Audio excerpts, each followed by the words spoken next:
seasons, and today I'm going to be explaining sacral plexus. Sacral plexus. So it starts from L4 and goes to S4, sorry. So sacral plexus is the easiest plexus, and there is a very simple scheme to draw it. So we can just start off by writing L4, L5, sacral 1, sacral 2, sacral 3, and sacral 4. 1, 2, 3, 4, 5, 6. So these are 6 roots, and now we can draw 1, 2, 3, 4. These are 4 branches on dorsal. This is a dorsal side, and this is a ventral side. So these are 4 branches on dorsal side, and these are 1, 2, 3, 4, 5, 6. These are 6 branches on the ventral side.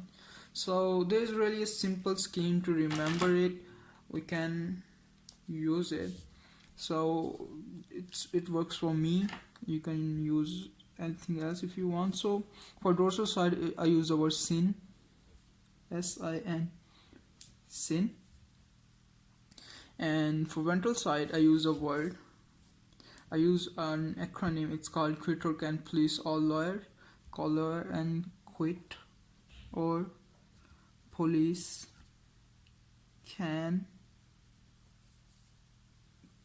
please call lawyer. Sorry, this. So it works for me. You can use others if you want. So to draw on the dorsal side, we got one branch. So from S1 we got 1, 2, 3, a wire that crosses the 3 branches. So it crosses on S1, L5, and L4. Again we draw 1, 2, 3, 1, 2, 3. It crosses these 3 branches, and then we draw another. It crosses 1 and 2. So these are 3 branches. So remember, I use the word sin. So for first one, we can use the superior gluteal nerve. Superior gluteal nerve. And for this one, we can use obviously inferior gluteal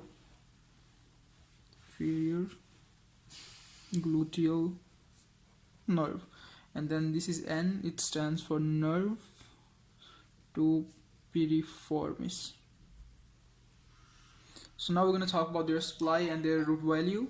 So talking about root value, superior gluteal nerve comes from S1, L5, and L4. So its root value is L4, L5, S1. Inferior gluteal nerve, its root value is S2, S1, L5. So S2, S1, and L5. And nerve to piriformis, its root value is S2 and S1. So we're going to talk about their supply now. Superior gluteal nerve supplies 3 muscles. First muscle is tensor fasciae latae, or whatever that is, and then the gluteal medius,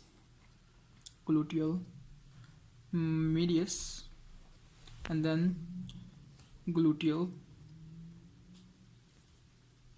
minimus. So inferior gluteal nerve supplies to only one muscle, that is gluteal maximus. So inferior supplies to maximus. So now this nerve to piriformis, obviously that supplies to piriformis muscle. So now that's all the branches, nerves that supplies on the dorsal side. So now we're going to talk about ventral side. So as we did on the dorsal side, we're going to draw wires.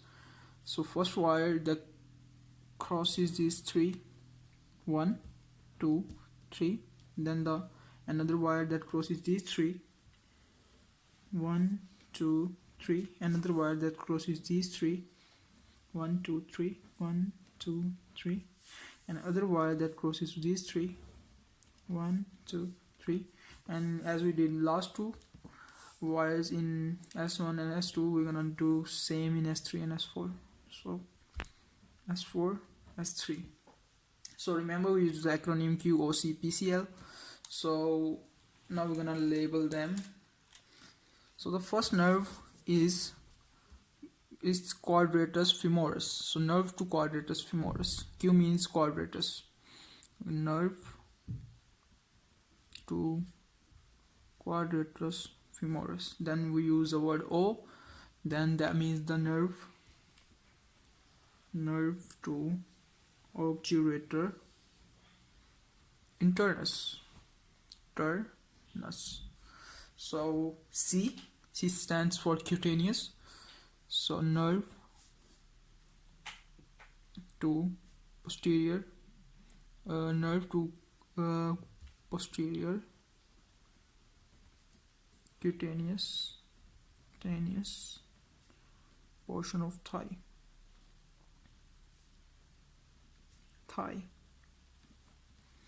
And then we use QOC, and then C stands for cutaneous. P, we're gonna use P, then P stands for pudendal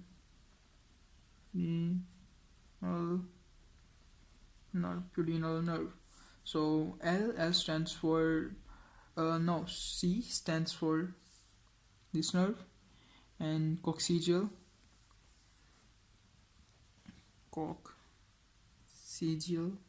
and L stands for levator ani. So we got only one wire. This applies to coccygeal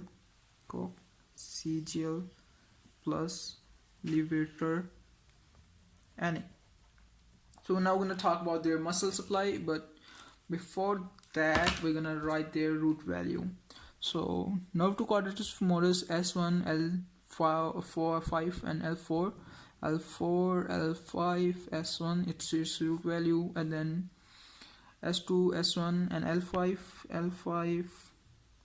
S1, S2, its root value of obturator internus, and then cutaneous S1, S2 and S3, S1, S2 and S3, its root value, pudendal S2, S3 and S4, S2, S3 and S4 is the root value of pudendal nerve.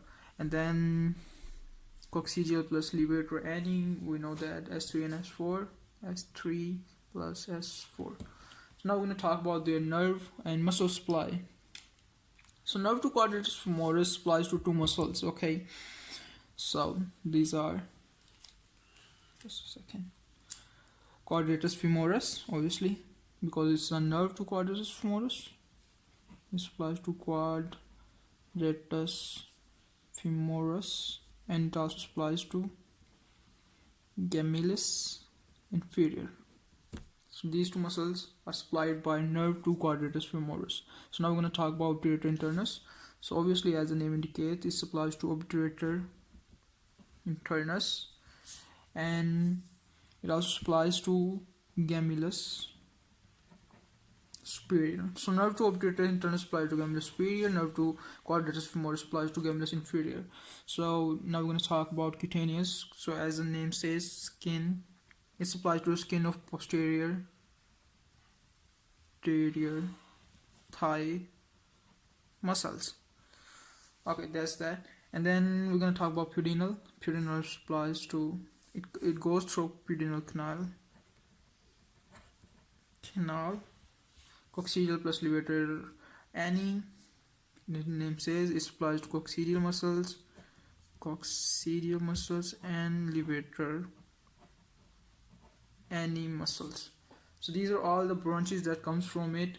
Now the most important branch that comes from the sacral plexus, it's sciatic nerve. So now we're going to draw sciatic nerve. It's the most important branch. So if we draw a wire here, L4, L5, S1, S2, and another wire that cuts L4, L5, S1, S2 and S3, we got these two branches. So this is the common peroneal part, and this is the tibial part. So these two branches, common peroneal part comes from dorsal side, L4, S5, L5, S1, S2, cutting it, and then this tibial part. These two both join to form sciatic nerve. Okay, so we can write its root value too. So its root value will be L4, L5, S1, S2, S3, L4, L5, S1, S2, S3. So that's all the, yes, nerves in the sciatic, in the sacral plexus. And yeah, that's it. Thanks for watching. Till next time. Peace out.